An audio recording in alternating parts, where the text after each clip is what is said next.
Bom dia. Bom dia, Tudo Pai. bem? A paz do Senhor. Como vocês estão? Bem. Amém. Que bom que estão aqui. Jesus é o principal e já está aqui. Amém? Amém. Então, em respeito aos que já vieram cedo, damos início. Amém. O nosso estudo. Bom, pode tomar seu lugar. Esta manhã estamos já no nosso quarto dia de treinamento da Palavra de Deus e vamos dar hoje algumas ferramentas de como responder a algumas perguntas que possivelmente as pessoas possam vir a fazer, ok? E olha o que diz a Palavra de Deus em Colossenses capítulo 2.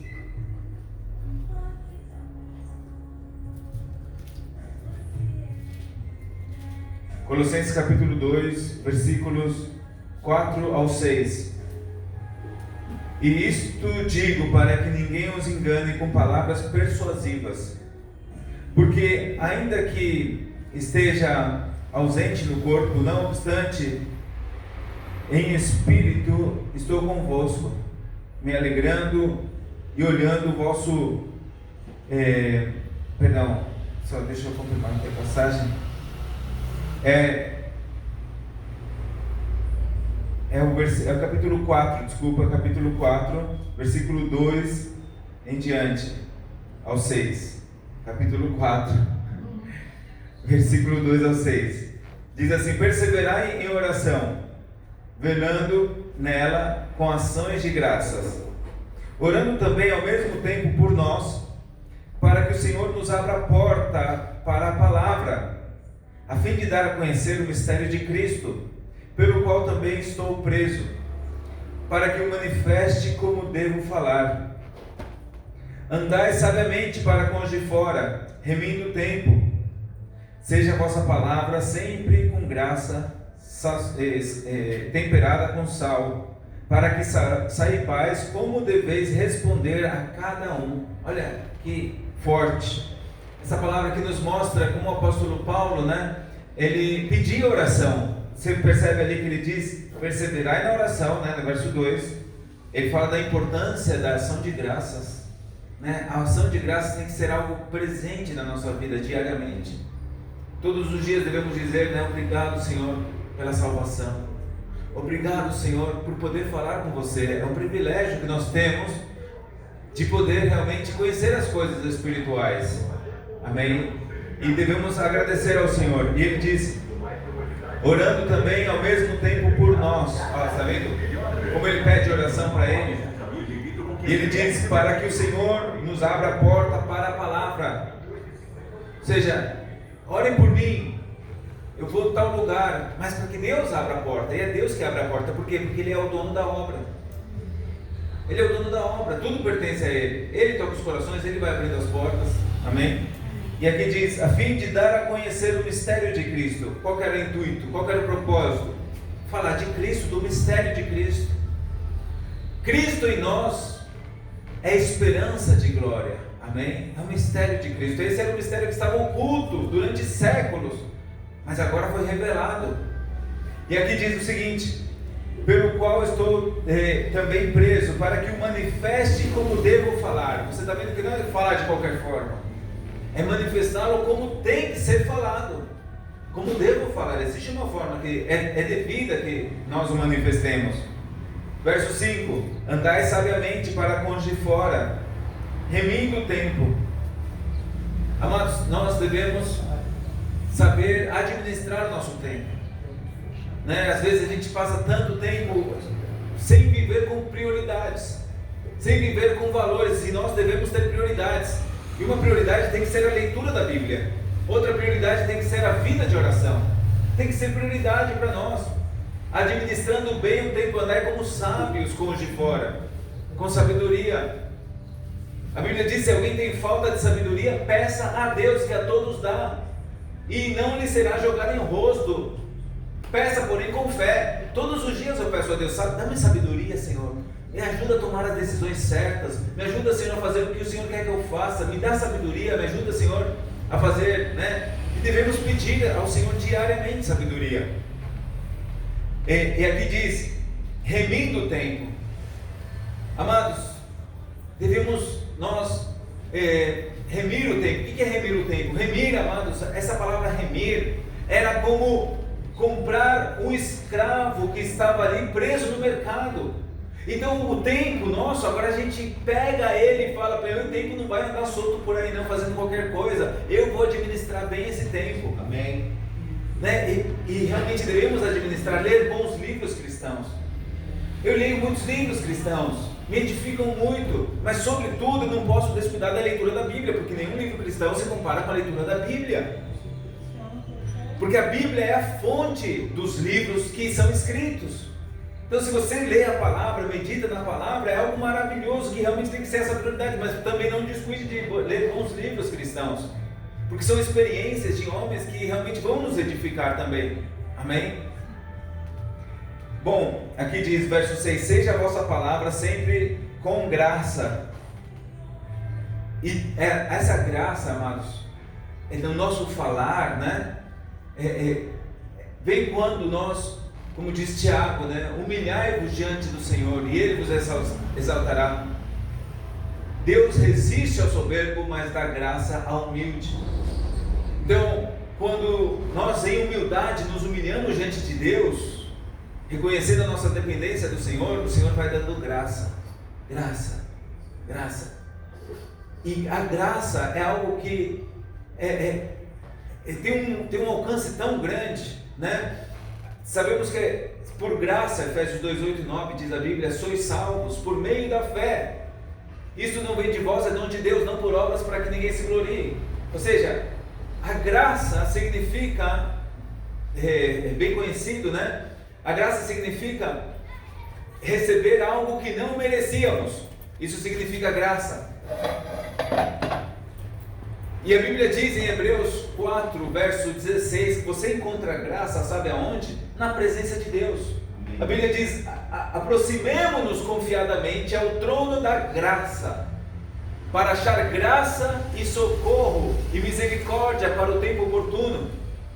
Quando você tem uma vida de oração e você vem à presença de Deus, o Senhor está derramando sobre você graça. E você recebendo essa graça, quando você fala, vai sair também com graça. As pessoas vão ouvir, vão estar atentos, porque não é você. Você já viu que quando as crianças elas estão juntas, de repente você possivelmente ensina para ela, não fala tal coisa, não vai falar más palavras, está ali tratando de ensinar. Mas aí ela vai com os amiguinhos, passa tempo com os amiguinhos e começa a falar coisa que não deve. Né? Assim, da mesma forma que se eu for para o país Espanha e começar lá a falar espanhol, quando eu volto para o Brasil, o meu sotaque vai estar bem pesado, muito mais do que já é. Quando eu me aproximo a Deus, o que é de Deus começa também a me influenciar. A graça de Deus começa a vir para a minha vida, porque eu estou próximo ao Senhor. Amém? Então, você encontra graça se aproximando ao Senhor. E o apóstolo Paulo disse em 1 Coríntios 15, 10, pela graça de Deus eu sou o que sou. E eu tenho trabalhado, dizia ele, muito mais que vocês, mas não eu, a graça de Deus em mim. O que vai fazer você trabalhar para Deus? É a graça de Deus. Ou seja, quanto mais você se enche dessa graça, mais nós vamos trabalhar para Deus, dizia Paulo. Percebe que a graça não só é um favor imerecido que você recebe a salvação, senão também é algo que ativa você para fazer a obra de Deus. Devemos ser pessoas cheias da graça, como dizia Pedro, antes crescei na graça e no conhecimento de nosso Senhor e Salvador Jesus. Cresça na graça, conheça essa graça maravilhosa de nosso Senhor Jesus, amém? Porque à medida que a conhecemos, a respeitamos, porque muitos que não conhecem a graça a transformam em libertinagem e abusam dela e perdem o temor a Deus. E nós devemos respeitar a graça de Deus, amém? Porém, sabendo o que é a graça. E aqui diz, seja a vossa palavra sempre com graça, temperada com sal. Olha aí, o Senhor é um bom cozinheiro, né? A medida certa de sal, falar para as pessoas algo saboroso, né? Algo que é como se estivesse cozinhando e dando uma comida para as pessoas com as suas palavras, vendo assim, né, o que o Senhor quer. E aqui ele diz, para que saibais como deveis responder a cada um. As pessoas vão nos perguntar algumas coisas. Eu quero trazer algumas respostas para vocês de algumas possíveis perguntas que as pessoas façam, mas não vai ser, obviamente, exaustivo, porque o tempo é curto. Eu também, imagina, teria que 20 anos, né? Quantas perguntas existem por aí afora, né? Então vamos pegar algumas mais pontuais para poder trabalhar nelas. Eu gostaria de ter trazido mais, porém vamos com essas daqui que tenho aqui na mão. Mas aqui ele diz: para que saibais responder a cada um. Você está vendo que Deus, ele quer que você saiba responder às pessoas, e não que você fique no ar sem saber responder. Mas quando vai acontecer isso? Quando você está cheio da graça, quando você administra bem o seu tempo, quando você tempera as palavras com sal. Olha o que diz o apóstolo Pedro em 1 de Pedro, capítulo 3, versículo 15. Diz assim: se não santificai a Deus, o Senhor, em vossos corações, e estáis sempre preparados para apresentar defesa com mansidão e reverência diante de todo o que demande razão da esperança que há em vós. Que forte! Diz novamente o versículo: antes santificai a Deus, o Senhor, em vossos corações, e estáis sempre preparados para apresentar defesa com mansidão e reverência diante de todo o que demande razão da esperança que há em vós. Estais sempre preparados para apresentar defesa com mansidão e reverência. Estais sempre preparados para apresentar defesa com mansidão e reverência diante de todo que pergunte, demande a razão da esperança que há em vós. Você está preparado para responder às perguntas das pessoas? Obviamente que nós estamos num processo de preparação, né? E que esse desejo na sua vida, ele possa realmente ir em aumento, né? Que você possa realmente querer saber responder as perguntas das pessoas. Então, para isso, amados, eu trouxe aqui algumas perguntas que as pessoas podem possivelmente nos perguntar. Talvez alguém diga o seguinte, né? Talvez alguém diga o seguinte: não existe, talvez a pessoa diga, verdade absoluta, né? Se a pessoa sai com uma pergunta dessas, né? Como a gente refuta essa pessoa? O ponto é que a verdade, ela tem uma resposta correta e muitas incorretas. Como assim? Por exemplo, 2 mais 2 é igual a 4. Essa é a resposta correta. Não é igual a 5, não é igual a 11. Ou seja, que existe uma resposta correta: 2 mais 2 é igual a 4. Mas também a gente vai ver que existem muitas incorretas. Não vai ser 5, não vai ser 6, não vai ser 7, não vai ser 10, não vai ser 3. Existem muitas respostas incorretas. Por exemplo, neste momento, existe somente um presidente do Brasil, da nação. E vão existir então muitas outras respostas incorretas, né? Que o presidente não é fulano, não é outro ciclano. Ou seja, existe uma verdade absoluta, existe só um presidente da nação. Vocês estão acompanhando o pensamento ali, a linha de raciocínio? Agora, se existe esse tipo de verdade, com respeito à eternidade, também só existe uma resposta correta e muitas incorretas. E existe só uma verdade, conforme as Escrituras. E a gente tem que continuar dirigindo os passos das pessoas em direção a essa verdade que a palavra nos ensina. Amém? Uma verdade com respeito à eternidade. Então, aqui é algum... Olha o que nós devemos ter cuidado. Que não importa o que você acredite, importa o que é verdade. As pessoas, elas têm que pensar na verdade e não só no tipo de crença que a pessoa tenha. Porque eu posso ficar dizendo: eu acredito que o céu é verde, mas na verdade ele não é. Ainda que eu acredite, na verdade ele não é. Eu posso acreditar que alguém vai me dar $1 milhão, mas na verdade não vai dar. Né? Ou seja, não importa o que eu acredito, importa o que é a verdade. Então a gente tem que ajudar as pessoas a saberem diferenciar no que eles acreditam do que é a verdade. Agora, se a pessoa, né, continuar falando, não existe verdade absoluta, então você pode perguntar para a pessoa o seguinte: em que situação está bem violar uma pessoa? Já que você está falando que não existe verdade absoluta, né? Em que situação está bem violar uma pessoa? E a pessoa vai falar: em nenhuma situação está bem violar uma pessoa.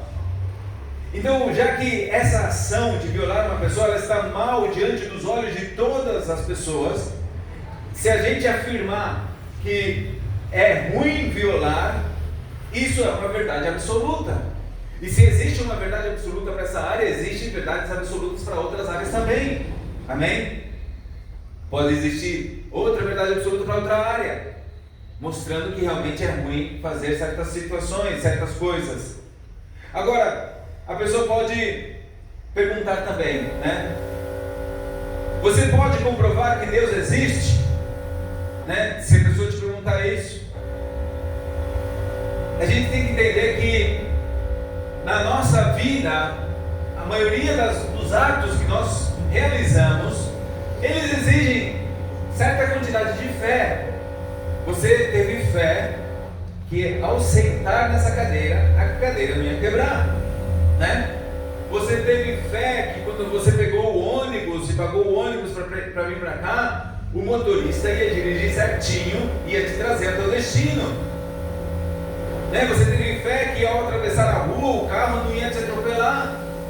Ou seja, muitas das nossas ações, elas são movidas à fé, ainda que inconscientemente, né? Estamos colocando a fé em outras pessoas, a fé em certas coisas materiais. E olha o que diz a Bíblia em Romanos, capítulo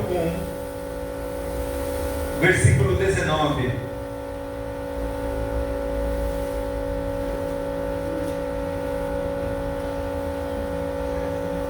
Porque o que de Deus se conhece lhes é manifesto, pois Deus o manifestou. Então Deus, ele já deixou claro e manifestou coisas para que nós possamos realmente saber que Ele existe. Porque aqui diz, porque o que de Deus se conhece é manifesto, pois Deus o manifestou. Agora, como eu comprovo que Deus existe? Eu posso comprovar com 4 pontos. Primeiro, criação. Segundo, desenho. Terceiro, arte. E 4, ordem. Que evidência nós temos? Se a pessoa falar, que evidência você tem de que Deus existe? Você pode perguntar também para a pessoa a seguinte pergunta: que evidência você tem de que Deus não existe? Né? E muitas vezes a pessoa fica sem saber como responder. Agora, se a pessoa disser que Deus não existe, é o seguinte: olha a nossa vida. Nós somos tão pequenos, né? Nascemos há alguns anos atrás, vamos ficar até alguns anos mais para frente. Mas o que é a nossa vida? Que pequeno nós somos. Alguém querer dizer que Deus não existe, sabe o que ele precisa ser? Ele precisa ser onipotente, ele precisa ser onisciente, ele precisa ser onipresente. Por quê? Porque para eu afirmar que Deus não existe, eu tenho que ter vivido todos os anos anteriores a mim, e eu tenho que continuar vivendo todos os anos depois de mim para poder falar que Deus não existe. Mas quem sou eu para poder afirmar isso? Que Deus não existe? Então, criação, desenho, arte e ordem. Cada vez que você olha uma camiseta ou qualquer outra coisa aqui, assim, você vai ver que existe um criador que fez essa roupa, que fez esses bancos, que fez essas caixas de som, essa bateria. Existe um criador. Cada vez que você olha um relógio, Você sabe que teve alguém que desenhou aquele relógio, né? Teve ali planejando ele. Cada vez que você vê uma obra de arte, você sabe que tem um artista por trás daquela obra de arte. Cada vez que você vê 20 copos bem organizados ali em algum lugar, você sabe que houve uma pessoa que esteve com o trabalho de organizar aqueles copos daquela forma, que os ordenou. Então cada vez que você olha ao teu redor e você vê o universo, o que você vê? Nós vemos criação, nós vemos desenho, nós vemos arte e nós vemos ordem no universo. E se as demais coisas, físicas que nós vemos, elas têm um criador, um desenhador, um artista, alguém que as colocou em ordem, porque a gente não acreditaria que existe um criador, um artista, um desenhador e um ordenador de trás de todo esse universo? Romanos 1:20, a Bíblia diz o seguinte: porque as coisas invisíveis dele, seu eterno poder e divindade, se fazem claramente visíveis na criação do mundo, sendo entendidas por meio das coisas feitas, de modo que eles não têm desculpa. Ou seja, as pessoas, eles não terão desculpa diante de Deus, se eles argumentam que não tiveram suficiente evidência, porque a criação, ela está mostrando e falando do Criador, amém? Ela está falando do Criador. Agora, como a gente sabe, como nós sabemos que um edifício teve um construtor? Somente quando nós vemos, aquele edifício, a gente já está vendo pelo próprio edifício que ele é a prova de que existe alguém que o fez, um construtor. E esse universo que nós vivemos é a prova da evidência de que Deus existe, a perfeição deste universo. Eu costumo dizer para as pessoas também, mostrar através de um celular, Esse celular, eu falo para eles, não surgiu de que alguém pegou uma parte de pecinhas, colocou elas juntas assim, fez uma montanha, fez explodir essas peças e surgiu tudo em ordem, esse aparelho aqui que eu tenho na mão, o celular. Senão que foi alguém inteligente que fez esse celular, Agora, para que ele fez esse celular? Ele criou esse celular para realizar o propósito. Não foi para que eu pegue esse celular e fique jogando de um para o outro, Aí, vamos brincar, Ou pega e joga a bola e bato com o celular nele. Não, tem outro propósito, que é a comunicação. Se eu não sei o propósito para que foi criado aquele aparelho, eu vou mal utilizar aquele aparelho. Da mesma forma, muitas vezes, nós não sabemos o propósito pelo qual nós estamos vivos, e o que a gente faz? A gente começa a ir pelas drogas, a gente começa a ir pela bebida, a gente começa a ir pela prostituição, porque a gente não sabe para que está vivo. Ainda não aprendemos qual que é o propósito da nossa vida, e o nosso propósito não é ficar malgastando a nossa vida. Nosso propósito é poder conhecer o nosso Criador. Porém, como é que eu conheço o propósito de algo, Para que aquilo foi feito? Duas formas. Eu pergunto para quem fez aquele aparelho, ou eu leio o manual de instruções do aparelho, para poder saber utilizar aquele aparelho. Da mesma forma, como eu sei para que eu estou vivo, eu tenho que perguntar para o meu Criador, para que ele me fez, e também ler o manual de instruções, que é a Bíblia, que nos mostra para que Deus nos criou. E assim nós descobrimos porque nós estamos vivos, amém? Eu estava vindo num táxi, uma evangelização na Avenida Paulista, e comecei a falar com o taxista, de Deus. E o taxista, ele logo disse que ele não acreditava em Deus, Aí eu comecei a mostrar para ele que realmente existe um Criador. Comecei a mostrar criação, arte, desenho, ordem, Comecei a mostrar para ele, e logo ele dizia: eu não estou falando que não existe um Deus, estou falando que eu não acredito em Deus, E eu tinha perguntado para ele: o que você acredita que acontece depois que a pessoa morre, E ele falou que ele não pensava nesse assunto, Que pensava que não acabava, que não tinha mais nada depois que morresse, morreu, acaba tudo. Eu falei para ele: se a gente, quando morrer, acabou tudo, vamos supor, se eu morrer, acabou tudo, o que eu perdi depois, se acaba tudo? eu não perdi nada. Mas se realmente houver um céu e um inferno, e você está dizendo que morre acaba tudo, e se morrer existir realmente o céu e o inferno, o que você vai perder? Você vai perder tudo. Você vai perder tudo. E nós estamos jogando as nossas fichas de que realmente existe ou salvação ou condenação.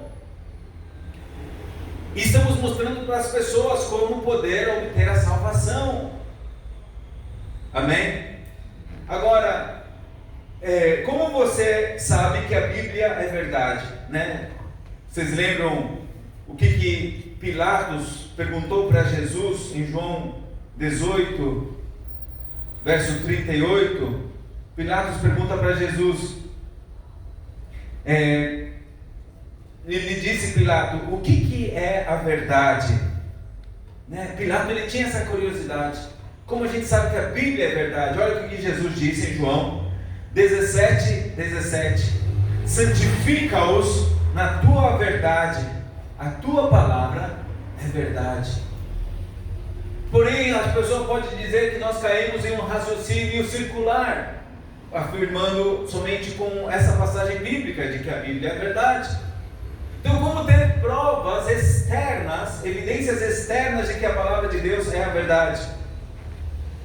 Número 1, vamos ver aqui algumas provas que a Bíblia é a verdade.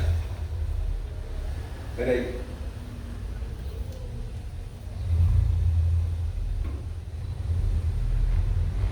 A Bíblia é o livro de maior venda em todo o mundo. A Bíblia, sendo vendido dessa forma, com cifras tão altas de venda da Bíblia, da quantidade de Bíblias que existem no mundo, como o livro mais vendido, tem que ser considerado como algo relevante. Nenhum outro livro alcançou as cifras que a Bíblia tem. E se as pessoas passam tempo lendo livros de Shakespeare, livros de autores famosos, né? Por que não ler o livro mais famoso do mundo? Existe uma boa probabilidade de que a Bíblia contenha verdade e que ela seja verdade. E uma boa maneira de que nós comprovemos isso é indo lá e pesquisando nela e ler ela para despertar o interesse na vida das pessoas. Segundo, a Bíblia, ela afirma ter sido escrita por Deus. Olha o que diz 2 Timóteo, capítulo 3, versículo 16. 2 Timóteo, capítulo 3, 16 diz assim: toda a escritura é inspirada por Deus e útil para ensinar, para redarguir, para corrigir, para instruir em justiça. Toda a escritura é inspirada por Deus. E aqui, olha o que diz 1 de Pedro, capítulo 2 de Pedro, capítulo 1, verso 21. 2 de Pedro 1, 21 diz assim: porque nunca a profecia foi trazida por vontade humana, senão que os homens santos de Deus falaram sendo inspirados pelo Espírito Santo. Agora, a evidência, terceiro, a evidência histórica, ela traz um respaldo com respeito à Bíblia. Na evidência histórica, ninguém pôde demonstrar um erro histórico na Bíblia.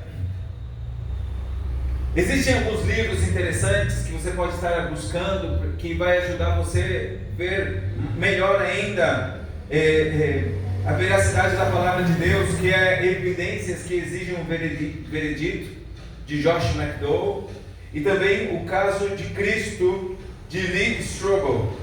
Esses livros me mostram como a Bíblia é a palavra de Deus.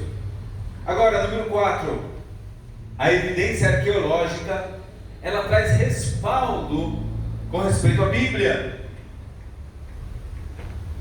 Até agora, os arqueólogos, eles não têm descoberto um só argumento que a Bíblia esteja equivocada. Cada descobrimento faz com que se continue comprovando a sua veracidade. E eles já fizeram mais de 25 mil descobrimentos arqueológicos relacionados a pessoas, lugares e eventos mencionados na Bíblia, e nenhum só tem sido de contradição com as Escrituras. Olha que prova infalível, irrefutável, melhor dito, da confiabilidade da Bíblia. E se você pudesse crer na evidência histórica e arqueológica da Bíblia, o que o faz acreditar que você também não pode crer na parte espiritual desse livro? Número 5. As profecias que têm se cumprido comprovam a Bíblia. Qual é o único livro que tem centenas de profecias tão detalhadas? O livro do Corão, dos muçulmanos, não tem. O livro de Mórmon, dos mormons, também não tem. O livro Bhagavad Gita, dos hindus, ele também não tem essas profecias detalhadas. Agora, se um texto, um livro que tenha profecias e elas não se cumprem essas profecias, o que você faria com esse livro? Jogaria no cesto do lixo. É falso, porque não está se cumprindo o que está escrito ali, Quando a Bíblia ela foi escrita, 25% dela eram profecias, eventos futuros, e cada uma dessas profecias se cumpriram detalhadamente, da forma mais minuciosa. Somente o que não se cumpriu ainda são as profecias da segunda vinda de Jesus. Mas estatisticamente não existe possibilidade de que um homem possa fazer uma previsão do futuro 100% de efetividade. Qual que é a única pessoa que pode fazer esse tipo de predição? Quem é? É Deus. Então a gente percebe, começa a fazer com que a pessoa reflita realmente que Deus tem a capacidade de prever o futuro. Agora a gente pode perguntar para a pessoa, segundo a Bíblia, quando a pessoa entendeu o que é Deus, a Bíblia diz que depois que a gente morre, existe um céu e um inferno, e perguntar para a pessoa para onde você gostaria de ir. Vamos ver algumas profecias da Bíblia que se cumpriram. A primeira delas está em Miqueias capítulo 5, versículo 2, onde a Bíblia nos fala que o Messias nasceria na cidade de Belém, não nasceria em Jerusalém, não nasceria na Galiléia, nasceria na cidade de Belém. E isso se cumpriu em Lucas capítulo 2, do verso 4 ao 7, Jesus nascendo em Belém. Outra profecia, em Zacarias capítulo 11, versículos 12 e 13, nos fala que o Messias seria vendido por 30 peças de prata. E em Mateus capítulo 26, versículo 15, nos mostra o Messias sendo vendido por essas 30 peças de prata. A Bíblia nos diz no Salmo 22 que o Messias seria traspassado as suas mãos e os seus pés. Isso estava sendo escrito 800 anos antes de que o próprio método de crucifixão fosse usado. E em Mateus 27, 35, o Messias, Jesus Cristo, foi traspassado de pés e mãos. Amados, imagina, a Bíblia foi escrita por 40 diferentes tipos de autores, num período aproximadamente de 1500 anos, homens de diferentes profissões, entre eles pastores de ovelha, entre eles pessoas que cuidavam, que eram reis, profetas, diferentes tipos de situações que não se conheceram, muitos deles, porém ali a Bíblia vai seguindo uma linha de raciocínio que não se contradiz. Então, aqui nós vemos hoje, eu queria compartilhar com vocês esses tipos de perguntas que possivelmente algumas pessoas possam fazer a vocês. Teriam mais, porém, preparei somente essas aqui para a gente compartilhar. E eu quero agora também podermos ter um momento no qual nós possamos fazer uma prática de evangelismo pessoal entre nós. Amém? E essa prática de evangelismo pessoal que nós vamos fazer é com o objetivo de que você possa ter um prévio treinamento com respeito a como compartilhar o Evangelho com outra pessoa lá na rua. E para isso vamos especificamente estar utilizando um dos métodos que nesses dias, né, estivemos estudando, amém? Para colocá-lo agora em prática, ok? Então, para isso, vamos fazer agora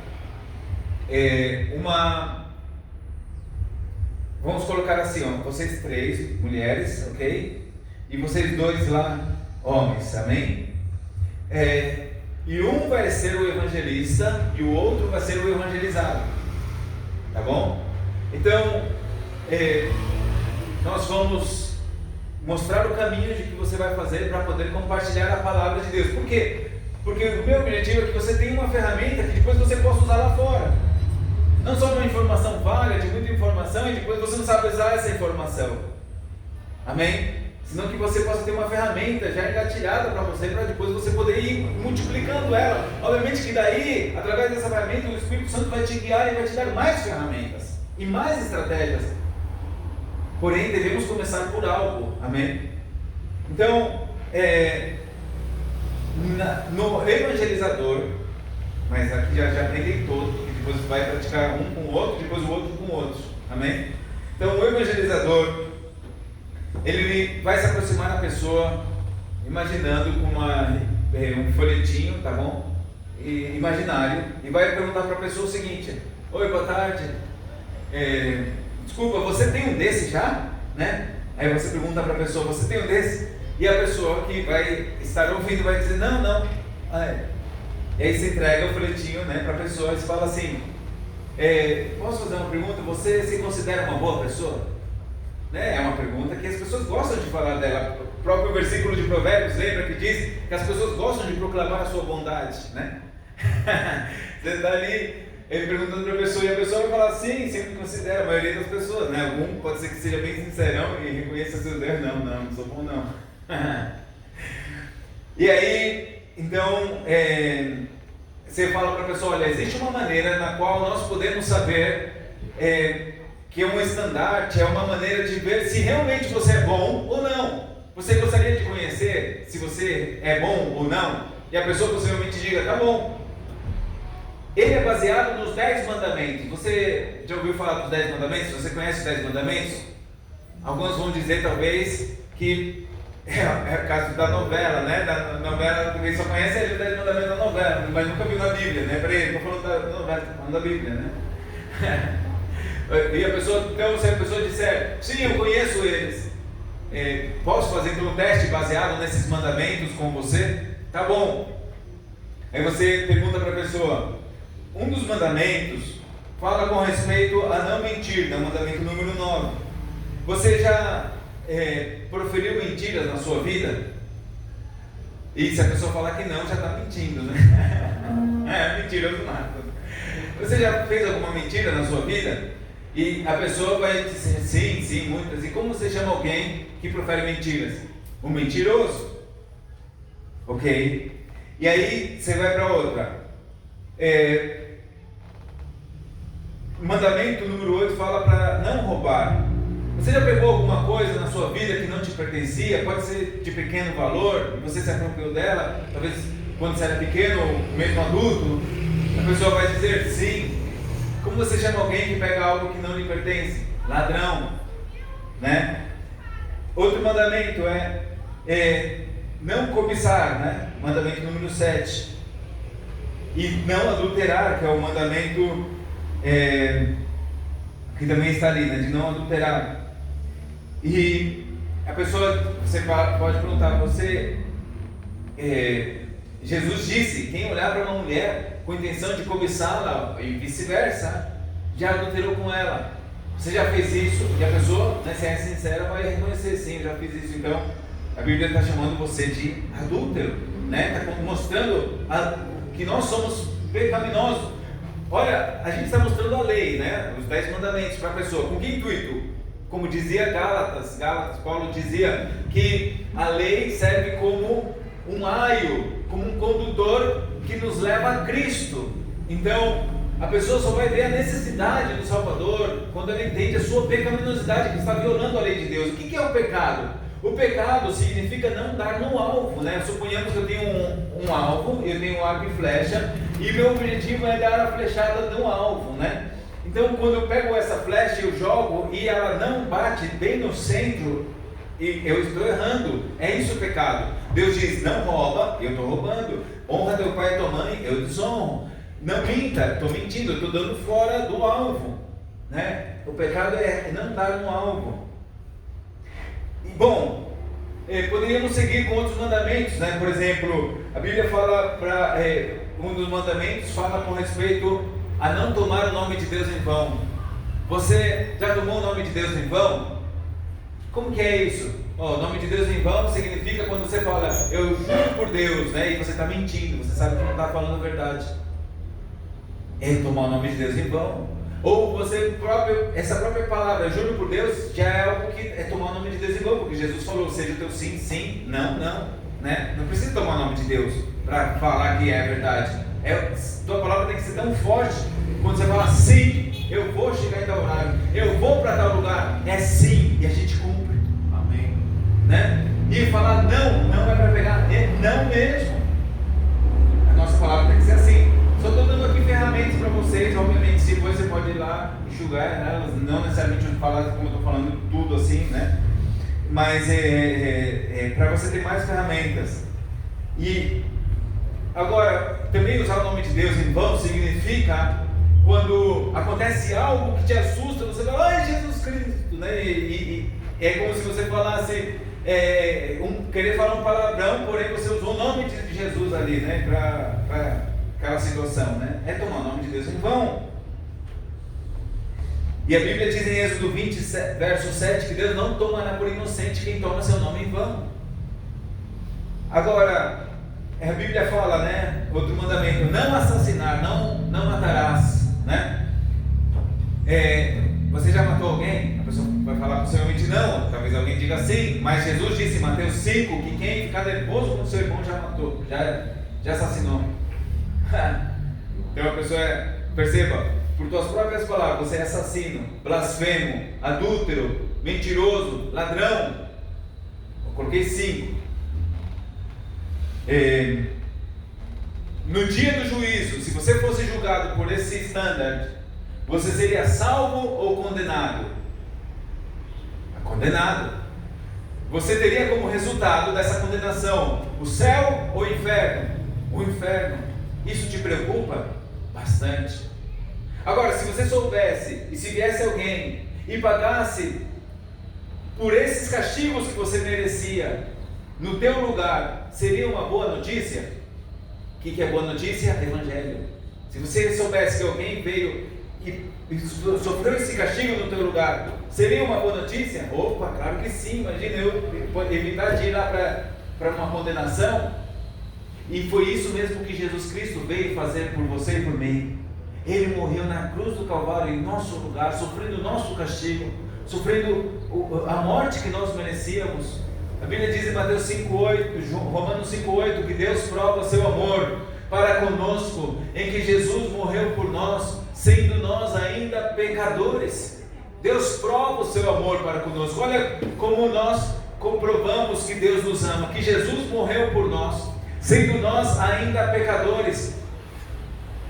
Então, nesse momento, a pessoa ela vai ver a sua necessidade do Salvador, a necessidade da graça, e ali nós podemos perguntar, dizer à pessoa também, sabe o que é necessário para que você então tenha salvação? O apóstolo Paulo dizia que em Jesus nós temos a remissão dos pecados, mas temos que nos arrepender dos pecados e colocar a nossa fé em Jesus Cristo. Você precisa se arrepender dos seus pecados, reconhecer as tuas desobediências, as tuas mentiras, o teu adultério, a tua idolatria, todas as falhas, né? E colocar a tua fé em Jesus. Você está disposto a fazer isso? De se arrepender dos seus pecados? Sim. Está disposto a colocar a tua fé em Jesus? Sim. Amém? Amém. Amém. Bora então praticar. Vamos ficar de pé. Vamos ficar de pé. E aqui agora nós vamos fazer o seguinte. Então, pode se reunir as 3 e os 2 lá. E vocês vão, um vai ser o evangelizador, né? E o outro vai ser o evangelizado, tá bom? Agora, o evangelizador se apresenta, né, para a pessoa com folhetinho. Oi, boa tarde, tudo bem? Prazer, meu nome é tal, né? E dá para a pessoa. Você já tem um desse? Eu pergunto para a pessoa. Você já tem um desse daqui, né? Porque você já tem um desses aqui, porque geralmente a pessoa vai falar que não você já dá para a pessoa, né? Você não chegou falando que é o folhetinho da palavra de Deus, você só falou, você já tem um desses daqui, né? E deixa aquela curiosidade, o que é isso, né? E a pessoa, aí você já lança a pergunta, desculpa, eu quero perguntar para você, você se considera uma boa pessoa? E aí começa a desenrolar o manto. Amém? Então,